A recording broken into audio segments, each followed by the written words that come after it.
Praise the Lord. Purihin po ang pangalan ng ating Panginoon. Happy Lord's Day po sa inyong lahat mga kapatid. At isa na naman pong biyaya at pagpapala ang makapagbahagi sa inyo ng mabuting balita ng ating Panginoon. At hayaan niyo po na ma-share ko po sa inyo ngayong araw na ito ang nagbibigay po sa atin ng tunay na kalakasan, pag-asa at kagalingan sa lahat ng aspeto ng ating pangangailangan. Physically, materially, and spiritually. At yan po ay nanggagaling mismo sa salita ng Panginoon. Tunay nga po na sa mga panahong ito na nararanasan natin itong pandemic, mga kapatid, meron po tayong Word of God na mapagkukunan ng ating mga resources. At yan po ang sinasabi ni Jesus sa kanyang salita sa Matthew chapter 4. Verse 4, Man shall not live on bread alone, but on every word that comes from the mouth of God.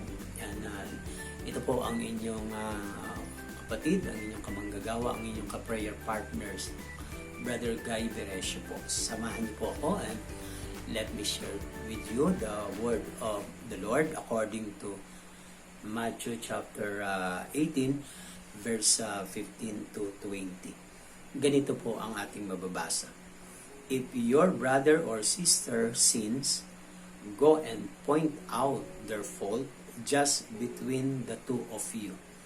If they listen to you, you have won them over. But if they will not listen, take one or two others along, so that every matter may be established by the testimony of 2 or 3 witnesses. If they still refuse to listen, tell it to the church. And if they refuse to listen even to the church, treat them as you would a pagan or a tax collector. Truly, I tell you, whatever you bind on earth will be bound in heaven, and whatever you loose on earth will be loose in heaven. Again, truly, I tell you that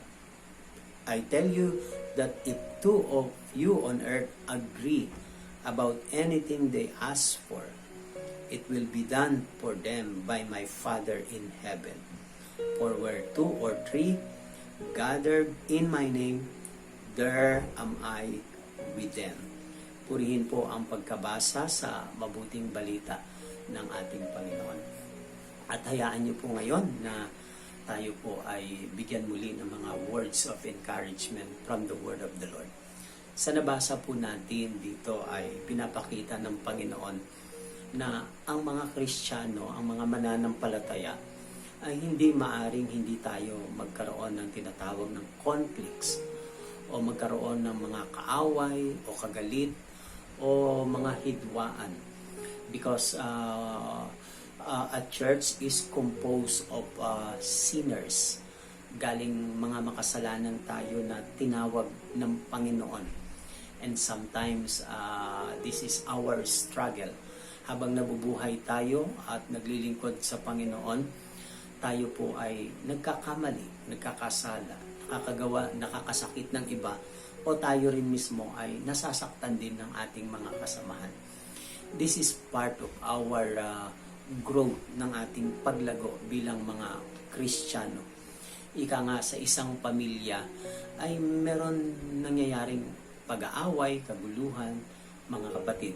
Pero ganun pa man, ang Panginoon ay nagbibigay siya ng guidelines or pattern para yung lahat ng mga conflicts or disputes or disagreements ay maayos at mapanumbalik.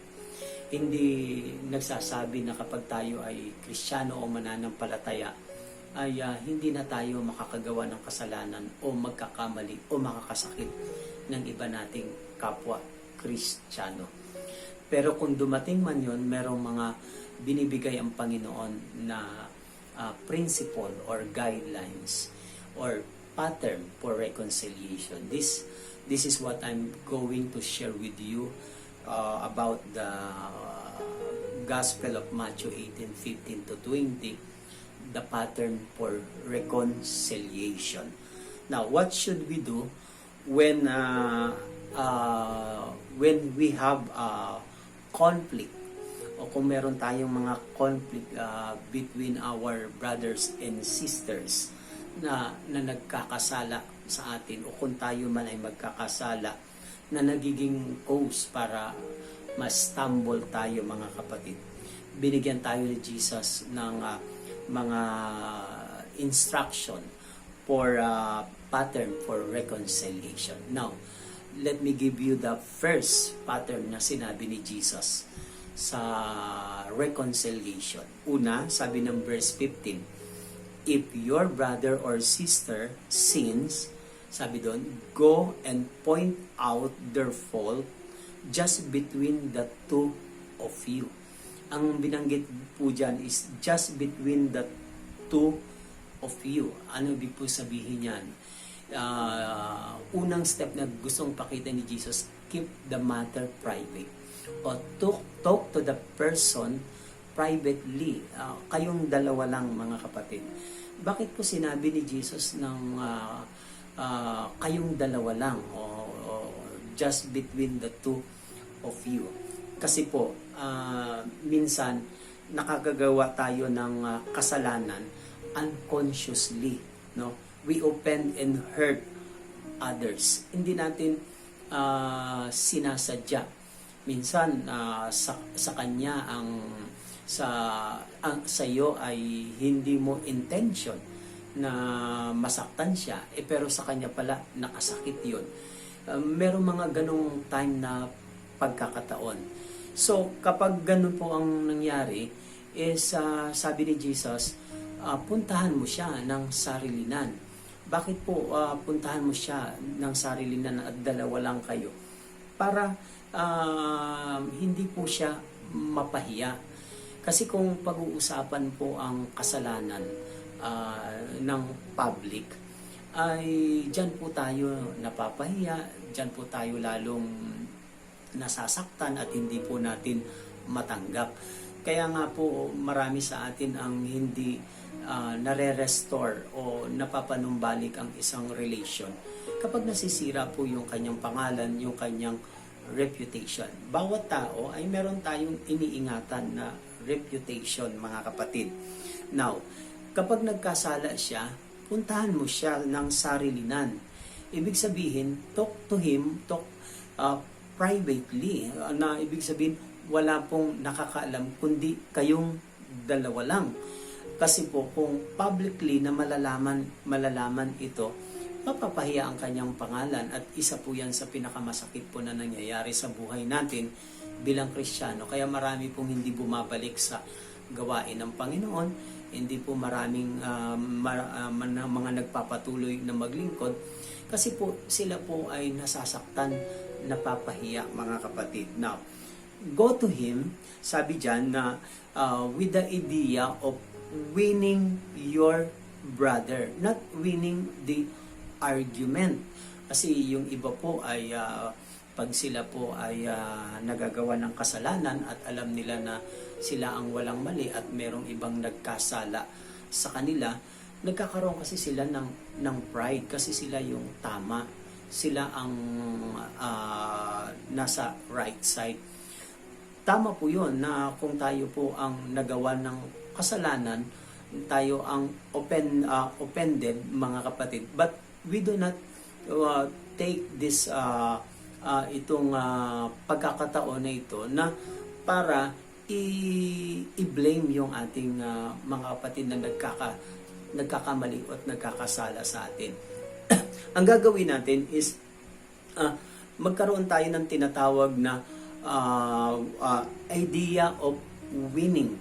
Kasi it is possible na to win the argument dahil tama ka, and yet you lose your brother.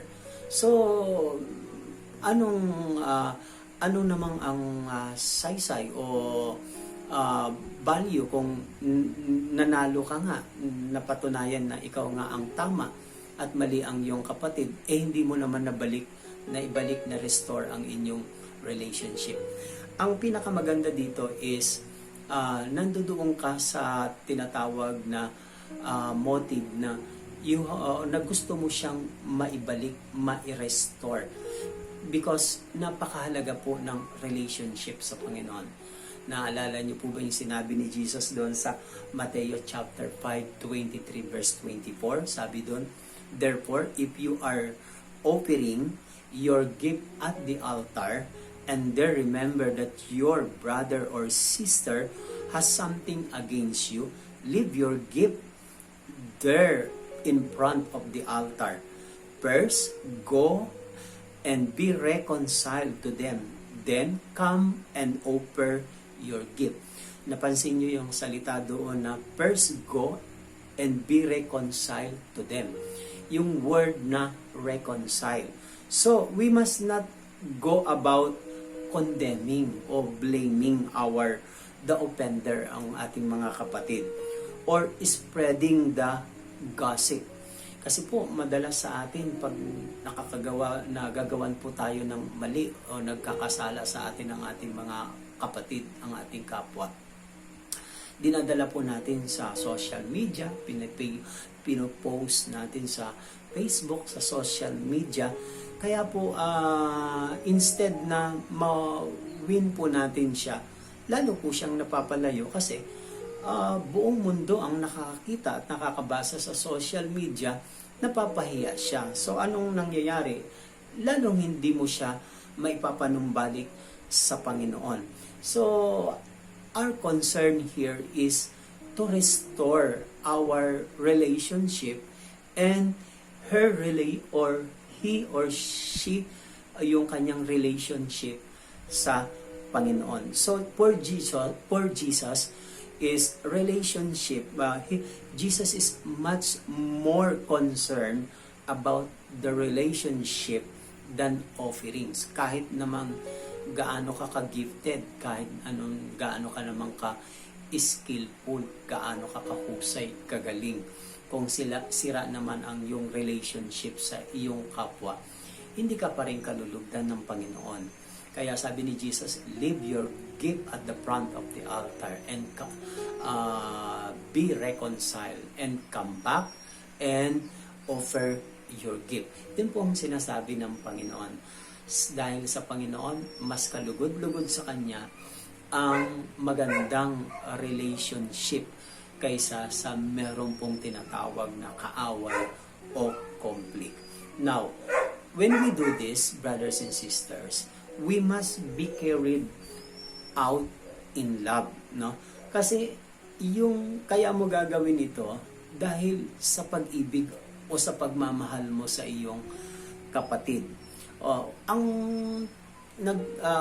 nagsasabi, nagko-correct o nagtutuwid ay kailangan merong pagmamahal. If you want to correct ang iyong kapwa, ang iyong kapatid, para malaman niya na nagkamali siya, you must do it with love, mga kapatid. Love must be the reason for going to the offender na ikaw ang pupunta sa kanya. Dito sa sinasabi ng ng Panginoon sa Matthew 23 and verse Matthew 5:23 verse 24. Ang sabi doon, puntahan mo siya. Hindi po sinabi ng Bible na kung siya ang nagkasala, siya ang hintayin mo na pumunta sa iyo. So ano ibig sabihin ni Jesus doon? Dahil ikaw ang nagawa ng kasalanan, ang tendency noon, magkakaroon siya ng tinatawag na hiya.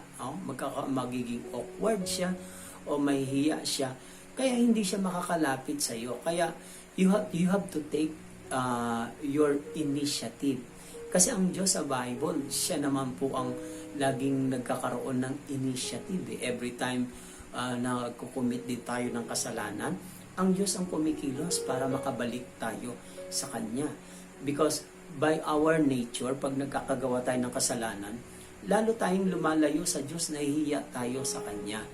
Kaya nga dun sa kwento po ng prodigal son, mga kapatid, it is the goodness of his father that this prodigal son ay bumalik sa kanyang ama, sa kanyang tahanan. Kasi nang nandoon siya sa kanyang sa malayong lugar at nagramdaman niya na yung gutom at hirap, doon niya naalala, sabi niya, buti pa ang aking ama, napakabuti, napakabait, no? Napakasagana, dito mamamatay ako sa gutom. So bumalik siya sa kanyang ama.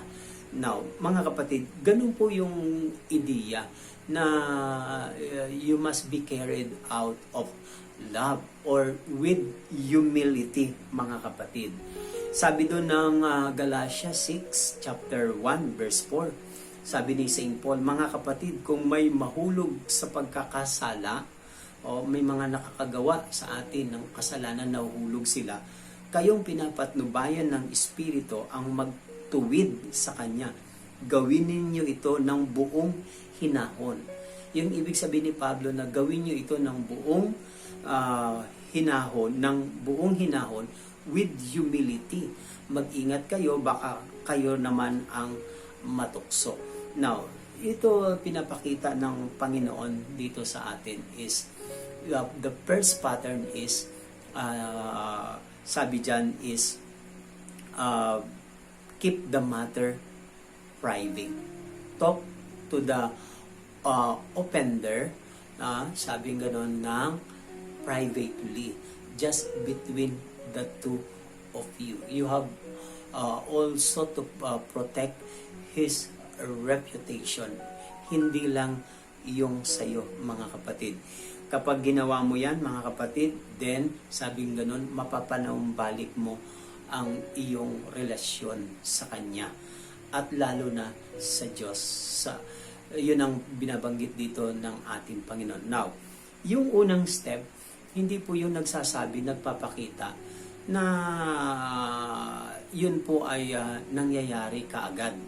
Because lahat ng tao meron pong choices. Lahat po ng tao ay meron po silang tinatawag nito na kalayaang pumili o magpasya o mag-decide, mga kapatid. Hindi po natin hawak yung kanilang decision, yung kanilang pagpapasya, yung kanilang pagpili. So it is their free will, mga kapatid. Kaya merong option B or the second step na gustong ipakita ang Panginoon. The second step here is in verse 16. But if they will not listen, take one of two others along, so that every matter may be established by the testimony of 2 or 3 witnesses. Anong ibig sabihin po dito ni Jesus? Na pangalawang step is humingi ka ng tulong mula sa iba mong mga kasama. Ask for help from others. Yung word na others dito, take 1 or 2 others along. Bakit po? Because not all problems can be solved by one. Hindi po natin magagawa yon. Minsan limitado rin po tayo. Oo, maaring marami kang mga expertise, marami kang mga husay o galing, pero meron ding point o time o part sa buhay mo na meron kang kahinaan na hindi mo magagawa mo sa pamagitan ng mga kasama mo. Kaya nga merong kantang magagawa natin ang lahat ng bagay sa mundong ito na hindi magagawa ng nag-iisa. Yun po ang sabi ng kanta, magagawa natin ng hindi magagawa ng nag-iisa. Now, help from others can assist us in prayer and persuasion. Halimbawa, kung hindi man siya tumatanggap sa iyo, kinausap mo siya personally, pero dahil dun sa mga kasama mo na mas magaang sa kanyang kalooban, ay maaring pwede niyang pakinggan yon. Pag pinakinggan niya yung mga kasama mo na hiningaan mo ng tulong, para ka na rin pinakinggan niya. Yun ang ibig po sabihin nun. So, pwede silang maka-assist sa iyo para mapaniwala. Ang role nila is to be a witness. Sila yung magpapatotoo sa inyong usapan. Sila yung magpapatotoo sa inyong nangyari sa inyong dalawa. So these witnesses ang magbibigay ng tinatawag na pruweba o katibayan na sa inyong sitwasyon, sa inyong kalagayan. So, kailangan po ng witnesses, mga kapatid, because according to the Bible, maging sa Old Testament and New Testament, yung law about reconciliation. Doon sa Deuteronomy 19, verse 15, sabi doon ni Moises, one witness is not enough to convict anyone accused of any crime or offense they may have committed. A matter must be established by the testimony of 2 or 3 witnesses.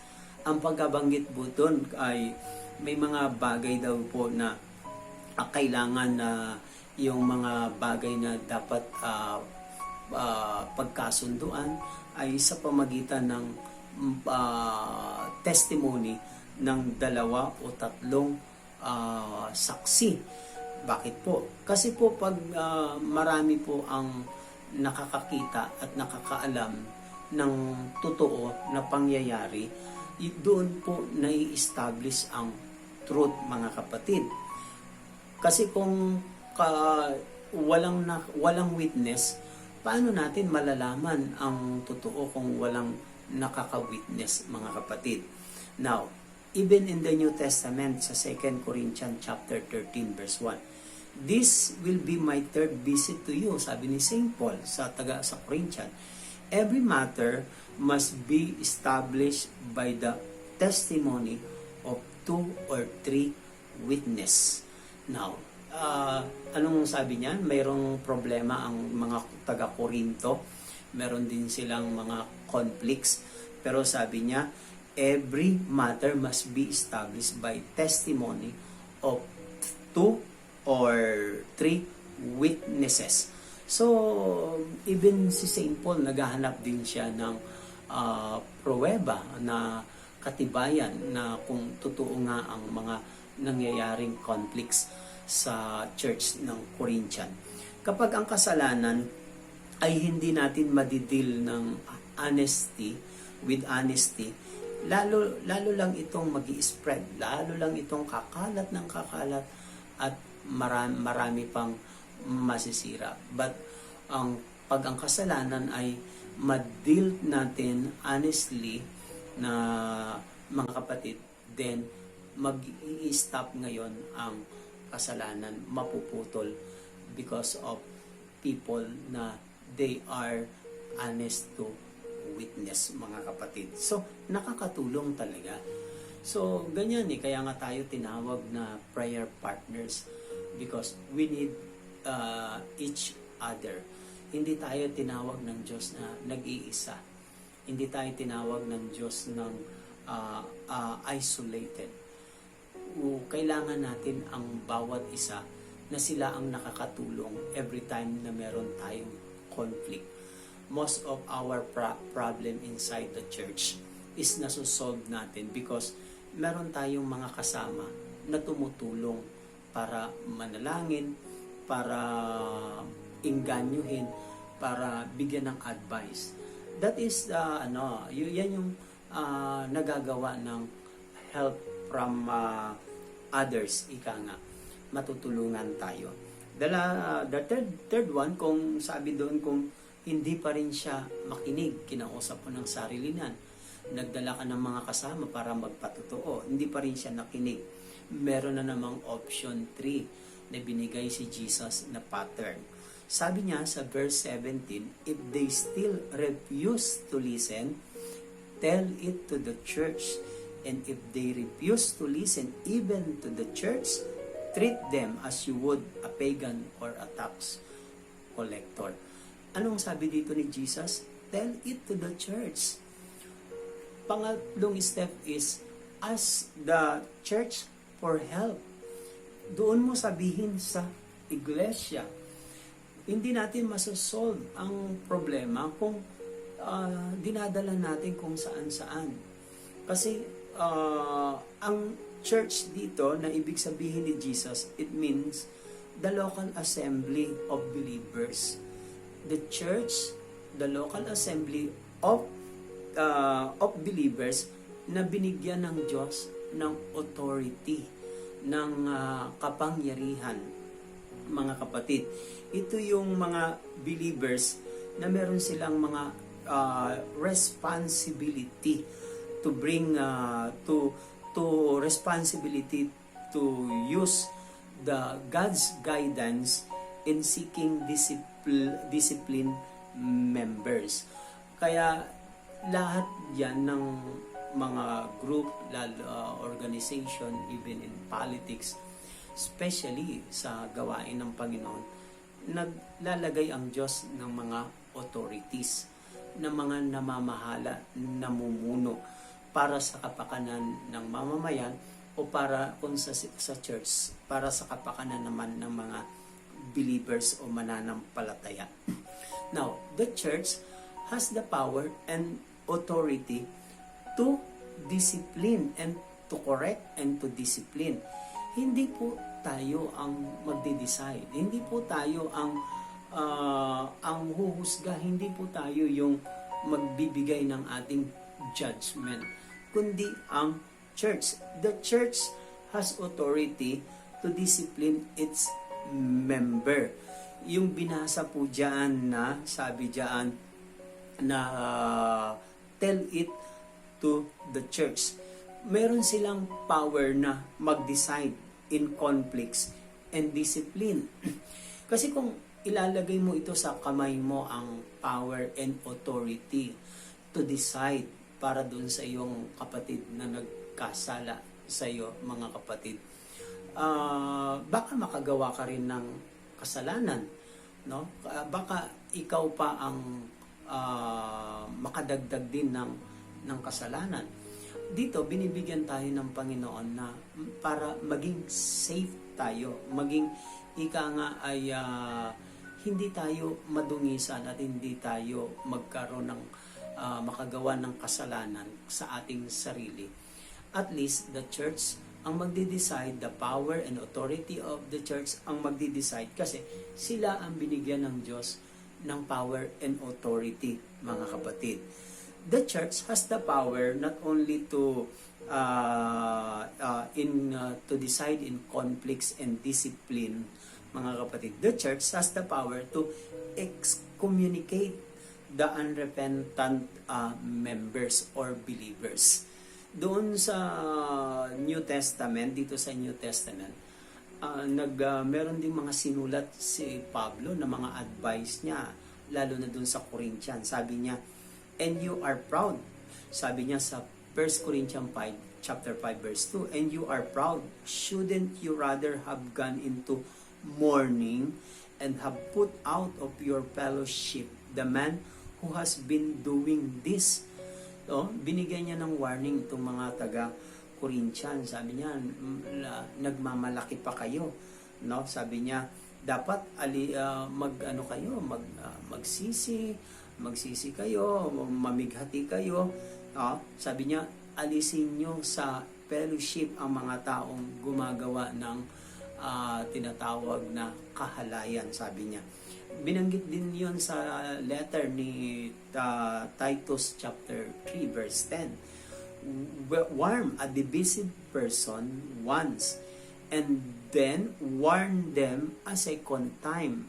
After that, have nothing to do with them. No, binigyan ng warning, binigyan ng babala, hindi pa rin nakinig sa pangalawa. Then, sabing ganon, layuan na natin sila. Itong dalawang verses na ito nagpapakita na ang church has the power to excommunicate sa kanilang member. Now, hindi po tayo ang nagde-decide na para palayasin, alisin, tanggalin, kundi ang mga governing authorities na nilalagay ng Diyos sa bawat uh, uh, mga community or churches na namumuno sa atin. So, by doing this, mga kapatid, yan po ay nagiging isang biblical na pamamaraan. Every time we have conflicts to each other, anong sabing gano'n? Third step, tell it to the church, tell it to the authority. I-submit natin, ipagkatiwala natin sa kanila. And the church authorities ang magde-decide sa lahat ng yan, mga kapatid.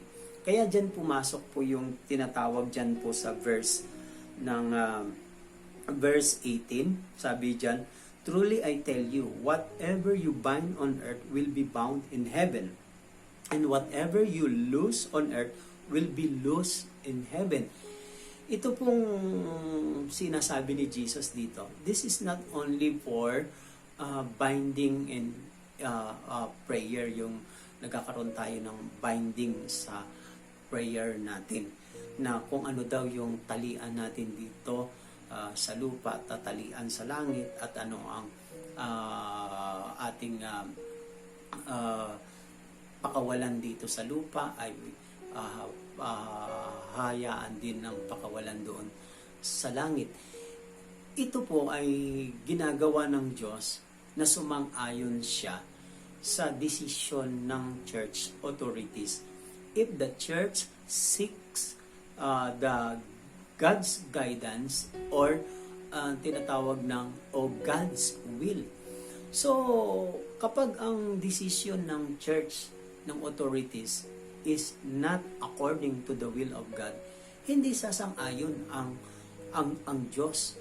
Hindi niya aayunan ang mali at hindi ayon sa kanyang kalooban. Tandaan nyo lagi, ang kalooban lagi ng Diyos sa buhay natin, ang gusto niyang mangibabaw at doon tayo mabuhay. Now, sabi dyan ng Panginoon, verse 19, I tell you that if two of you on earth agree, that's the word agree, or decide or agree sa mga bagay na nakanila na pagkakasunduan, kung didisiplinahin ano ang dapat gawin sa isang believers na matigas ang ulo, hindi marunong mag-submit, hindi marunong sumunod, hindi marunong magpasakop. So, kapag anong desisyon ng church, then sabi dyan, it will be done for you, for them, by my Father in heaven. God will not, He will not tolerate, hindi niya ito tolerate ang evil, disobedience sa loob ng gawain ng Panginoon. Kaya dumarating ang time, ang Panginoon ay kumikilos para disiplinahin tayo sa pamagitan ng iba't ibang mga trials na dumarating sa buhay natin.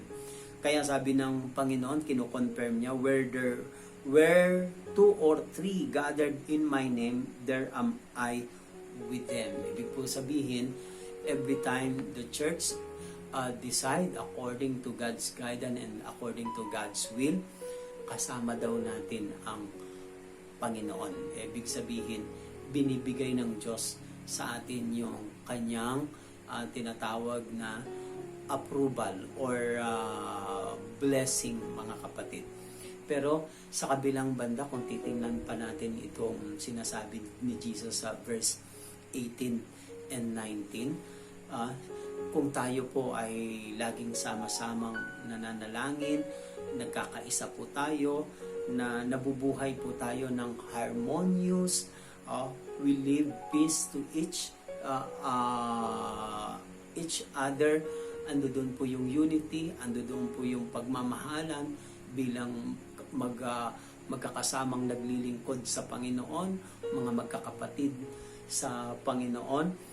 If we pray and agree sa bawat isa, then the blessing of God ibibigay niya sa atin. But if we are meron tayong disunity, meron tayong quarrel, meron tayong disputes, disagreement, mga kapatid, then God will not give us His favor, His blessings to us.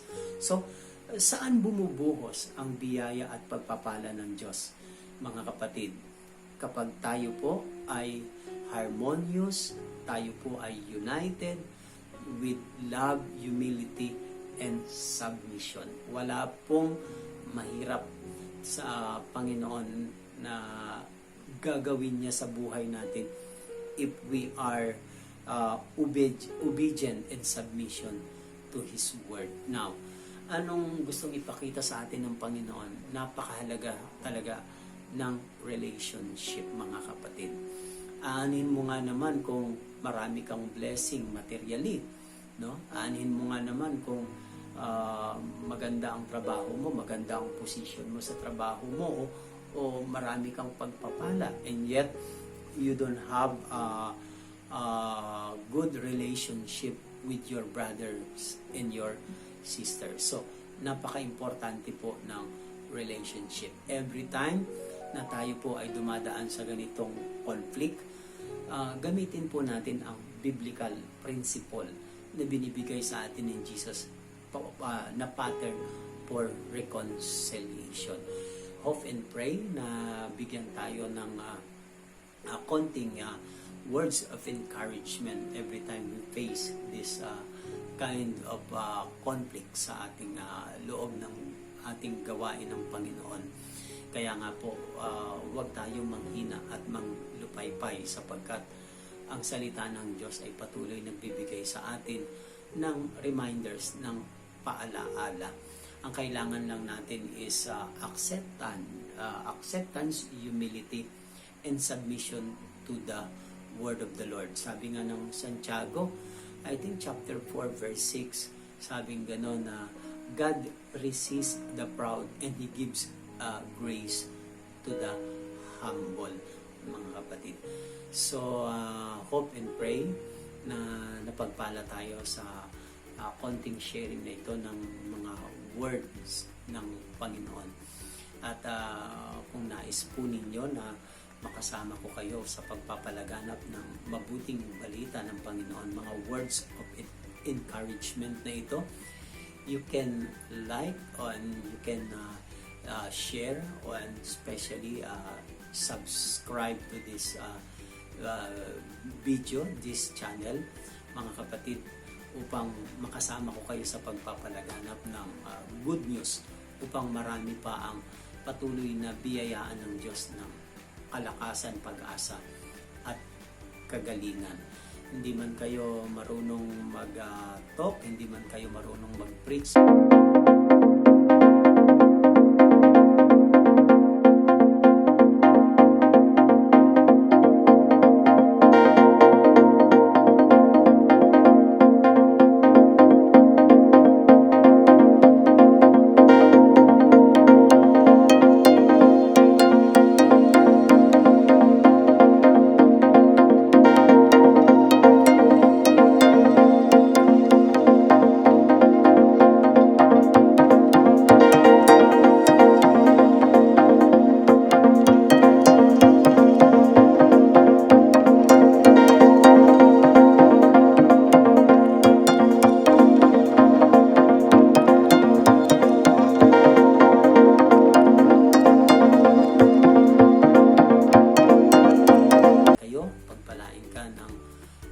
mabuting balita ng Panginoon, sapagkat sa salita ng Diyos walang imposible. Magagawa niya sa kanyang kalooban, sa kanyang nais para sa ating mga buhay.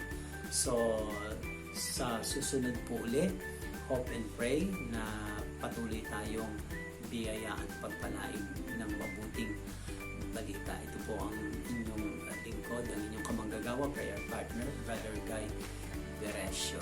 God bless you all in Christ Jesus our Lord.